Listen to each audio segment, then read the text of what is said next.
पाहिला आडवा आणि त्याला म्हटला, जगत जेता सिकंदर तुझ्या समोर उभा आहे, डायजेनियस तुला काय मागायचंय ते माग. सांगा बरं मला, जगत जिंकणारा सिकंदर असा समोर उभा आहे आणि तो सांगतोय तुला काय मागायचंय ते माग. एखादा काय म्हटलं असता, हे 100 सैन्य इथंच ठेवून जा माझ्या सेवेला, आजूबाजूची 10-20 गावं माझ्या नावावर करून टाक, एवढी एवढी प्रॉपर्टी देऊन टाक, एवढी एवढी संपत्ती. डायजेनियस म्हटला, सिकंदर तुला मला काही द्यायचंच जर असेल ना, एक उपकार कर. म्हटले काय? तू जरा बाजूला उभा राहा, तू समोर उभा राहिल्यामुळं सूर्याची किरणं काय अंगावर पडत नाहीयेत, तू एवढाच उपकार कर, जरा बाजूला उभा राहा. काय अपमान आहे वा. कुणीतरी म्हणावं तुला काय मागायचंय ते माग, आणि त्यानं म्हणावं काय नाही, थोडा बाजूला उभा राहा. सिकंदरनं अशी समशेर काढली. काय वाटलं कुणास ठाऊक, त्यानं हसत हसत पुन्हा म्यान केली आणि तिथून निघून गेला.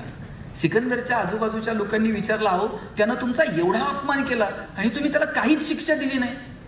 तेव्हा सिकंदर हसत हसत म्हटला, मी जर सिकंदर नसतो ना, मी डायजेनियस होणं पसंत केलं असतं. प्रत्येकाची सुखाची आनंदाची परिभाषा वेगळी. मी परवा 2 ओळी माझ्या वाचनात आल्या. किसी को कामयाबी में सुकून नजर आया तो वो दौड़ते रहे, किसी को कामयाबी में सुकून नजर आया तो वो दौड़ते रहे, किसी को सुकून में कामयाबी नजर आई तो वो ठहर गए. ख्वाहिशों की बोझ में तुम क्या क्या कर रहे हो बशर, इतना तो जीना भी नहीं जितना तुम मर रहे हो. आपल्या प्रत्येकाची, याचा अर्थ असा नाही आहे की तुम्ही अकार्यक्षम असावं, याचा अर्थ असा नाही तुम्ही घरी जाऊन कुछ नाही हमें सुकून में कामयाबी नजर आई सोते. याचा अर्थ असा आहे की आपल्या आनंदाच्या यशाच्या परिभाषा वेगवेगळ्या आहेत आणि आपल्याला आपली आपली परिभाषा ठरवता आली पाहिजे. आणि म्हणून ठरवा तुम्हाला नेमकं काय करायचंय तुमच्या आयुष्यात. जगण्यासाठी, जिंकण्यासाठी कमालीचा आत्मविश्वास तुमच्याकडे असला पाहिजे. तो आत्मविश्वास कोणत्याही बाजारात विकत मिळत नाही. तुम्हाला उद्योगासाठी, व्यवसायासाठी किंवा तुमच्या एखाद्या ठराविक यश मिळवण्यासाठी जे जे अपेक्षित असतं ते बाजारात विकत मिळतं, पण बाजारात हिंमत मात्र विकत मिळत नाही, आत्मविश्वास मात्र विकत मिळत नाही. तो तुमच्या ठाई असला पाहिजे. सचिन तेंडुलकर असा क्रीजवरती खेळत होता. भारत आणि ऑस्ट्रेलिया मॅच सुरू होती. 47 धावांची गरज होती जिंकायला आणि सगळ्यांना वाटत होतं की जोपर्यंत सचिन क्रीजवर आहे तोपर्यंत आपण मॅच जिंकू. पण ब्रॅड हॉकच्या चेंडूवर सचिनची विकेट पडली आणि भारताला मॅच गमवावी लागली. आणि मग मात्र ब्रॅड हॉकला आनंद झाला. तो पॅव्हलियनमध्ये गेला, रेफरीकडनं चेंडू घेतला आणि सचिनला म्हटला, तू जगातला सगळ्यात महान फलंदाज आहेस, या चेंडूवर मी तुझी विकेट घेतली, आयुष्यभर हा मी माझ्या शोकेसमध्ये जपून ठेवेल, मला जरा तुझी ऑटोग्राफ देशील. सचिननं त्याच्या पाठीवर थाप मारली, त्याला ऑल द बेस्ट म्हटलं आणि ऑटोग्राफच्या खाली एक वाक्य लिहिलं सचिननं. ते वाक्य होतं, it will never happen again, परत असं कधीच घडणार नाही. आणि त्यानंतर सचिन आणि ब्रॅड हॉक कितीतरी वेळा एकमेकांच्या समोर आले, पण परत कधीच ब्रॅड हॉकच्या चेंडूवर सचिनची विकेट पडली नाही. याला आत्मविश्वास म्हणतात. हा आत्मविश्वास तुमच्या खाली असतो. एखादी चूक होईल पण ती आता परत होणार नाही याची दक्षता मात्र तुम्ही घेतली पाहिजे. जाताना मला तुम्हाला सगळ्यांना एकच गोष्ट सांगायची. मी विकास सरांशी बोलत होतो, ते ग्रामीण भागात नाही, सोलापूर मोहोळ सारख्या भागातनं ते इथं पुण्यामध्ये आले आणि हजारो पालकांचा आत्मविश्वास तुम्ही जिंकू शकलात. ही साधी गोष्ट नाही आहे. खेड्यापाड्यातनं आलेले विवेक सर, विकास सर, ही माणसं ज्या पद्धतीनं त्यांनी इथं स्वतःला एस्टॅब्लिश केलं, मला वाटतं हे सुद्धा आपण शिकण्यासारखं आहे. सरांनी, भापकर सरांनी तुम्हाला मार्गदर्शन केलं, ते CA आहेत, तेही ग्रामीण भागातनं आहेत, पण या माणसांनी स्वतःच्या परिस्थितीच्या समोर रडत राहिले नाही, स्वतःला सिद्ध करण्यासाठी ते कायम झटत राहिले. हे आदर्श तुमच्या डोळ्यासमोर आहे. हे आदर्श डोळ्यासमोर ठेवा. रडू नका, लढत राहा. ज्यांची परिस्थिती बेताची आहे ना, त्यांनी अजिबात रडायचं नाही. गरिबीत जन्माला आलो आपली चूक आहे का? गरिबीत जन्माला आलो आपली चूक नाही, पण जर आपण गरिबीत मेलो तर ती मात्र आपली चूक आहे. गरिबीत मरायचं नाही. कोण जर तुम्हाला म्हणत असेल ना की 1 रुपयावर जात नाही, पैशाला कोंबडी खात नाही, पैशावाल्याला कुठं सुख आहे का, त्याला म्हणायचं तुझ्याकडेच ठेव. उलट मी म्हणेल, जेवढे पैसे कमवता येतील तेवढे कमवा. फक्त एक वाक्य आयुष्यभर लिहून ठेवा, जोडून या धन उत्तम व्यवहार आहे. पैसे कमवायचे पण आपला व्यवहार उत्तम असला पाहिजे, चांगल्या मार्गाने कमवायचे. माझे वडील तर सांगतात, वाईट मार्गाने मिळवलेलं धन म्हणजे प्रेतावरची फुलं आहेत. हसूही देत नाहीत आणि रडूही देत नाहीत. चांगल्या मार्गाने पैसे कमवायचे आणि मिळवलेल्या पैशांचा आनंद पण घ्यायचा. काहींना सर फक्त कमवायचं कळतंय, त्यांना आनंद घ्यायला पण वेळ नाही. परवा तर एक जण मला म्हटला, मला श्वास घ्यायला वेळ नाही. म्हणलं सोडून दे, श्वास घ्यायला वेळ नाही. कमवायचं कळतं पण त्याचा आनंद घ्यायचं कळत नाही. योग्य ठिकाणी खर्च करण्याची पण वृत्ती असली पाहिजे.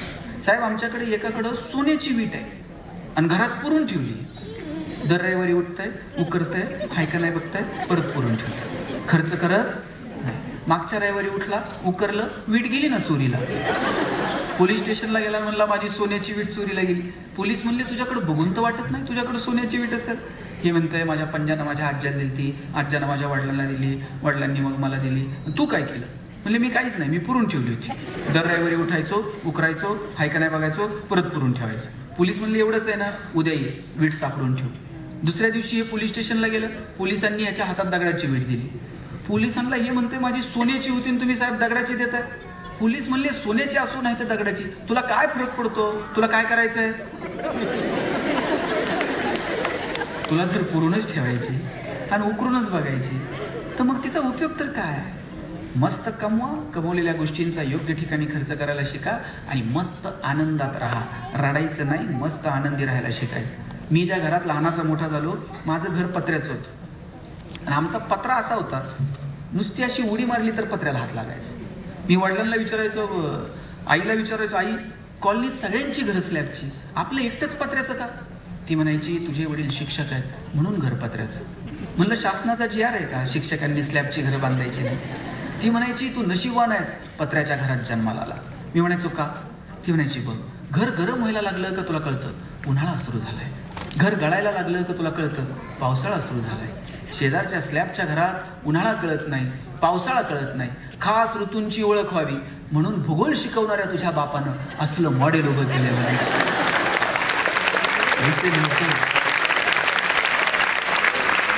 पण आनंद मात्र भरभरून होता. साहेब, नगरवरून पुण्यात शिकायला आलो, नगरवरनं जेवणाचा डबा पुण्यात यायचा. 9:30 वाजता शिवाजीनगरच्या स्टँडला डबा असायचा. 6च्या गाडीनं नगरहून दिला असेल, आई 4 वाजता उठली असेल, पीठ मळलं असेल, भाकर थापली असेल, तिच्या हाताचा स्पर्श पिठाला झाला असेल. 2 वर्षात चतकोर सुद्धा भाकर कधी फेकून दिली नाही, कारण आई पहाटे उठून माझ्यासाठी डबा तयार करून पाठवते. आणि डबे फडक्यात यायचे आणि फडक्यात चिठ्ठी असायची, पोरांनो डबे खा, फडके जपून ठेवा. फडके जपून ठेवायचे. शनिवारच्या गाडीने फडके नगरला जायची, सोमवारी परत त्या फडक्यांमध्ये डबे यायचे. पैसे नव्हते, आनंद मात्र भरभरून होता. ही जी वडीलधारी सगळी तुमच्या आई वडील इथं बसलेले आहेत ना, ही कदाचित अशी एक पिढी आहे, घरातला एकच जण यांच्यातला कोणतर नोकरीला लागलेला आहे, बाकीचे 2 भाऊ अजूनही गावाकडे. बरं, जे नोकरीला लागले ना त्यानं त्याचं बघायचं नाही. त्यानं गावाकडे भावाला पाईपलाईन करून दे, त्याला विहीर खांदून दे. गावाकडचं पेशंट जर पुण्यात ॲडमिट असलं, यांच्या बायकोनं तिथं डबा नेऊन दे. ही जबाबदारी स्वीकारणारी माणसं आहे. यांच्या नोकऱ्या सुरू झाल्या हो 1500, 2000, 4000. कुठंतरी एखाद्या खोलीतनं त्यांनी त्यांचा संसार सुरू केला. बायको जर कधी म्हणली सिंहगडला जाऊन येऊ, गाडी नव्हती यांच्याकडं. मित्राची गाडी घ्यायची, त्याच्यात निम्मं रॉकेल, त्यात निम्मं पेट्रोल. स्वारगेट जवळ गेल्यावर गाडीतलं पेट्रोल संपणार, मग यानं गाडी वाकडी करायची. हे तंत्रज्ञान फक्त भारतात आहे, जगात पुढं वाकडी करून गाडी सुरू करत असतील असं मी बघितलं. आणि वाकडी करून जर सुरू झाली नाही, पुढे वेगळे सायंटिस्ट होते, ते टाकीत फुकणार. बरं, यांनी टाकीला तोंड लावल्यावर बायको असं बघायची, कोणत्या मुहूर्तावर यांची माझी गाठ होईल.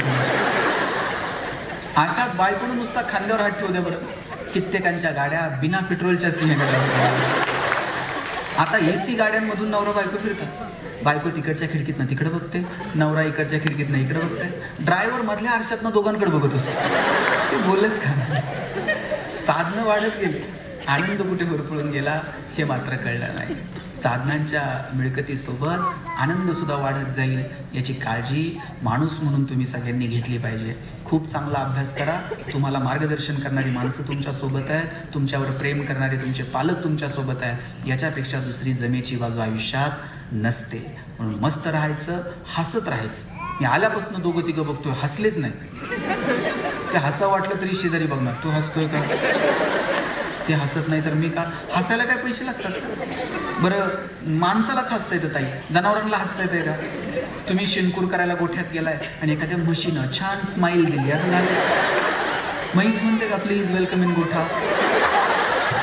बाल्कनीवाले तुम्ही कधी गाढवाला हसताना बघितलं? ज्या दिवशी गाढव हसायला सुरू कराल त्या दिवशी समजायचं गाढवाचा प्रवास मानवत्वाकडे सुरू झाला, आणि ज्या दिवशी माणूस हसायचं बंद करल त्या दिवशी समजायचं माणसाचा प्रवास तुमचं तुम्ही ठरवा. तुम्हा सगळ्यांना खूप साऱ्या शुभेच्छा. No once more, no recheck for any moment. So please please please dear friends, keep smiling. Thanks lot.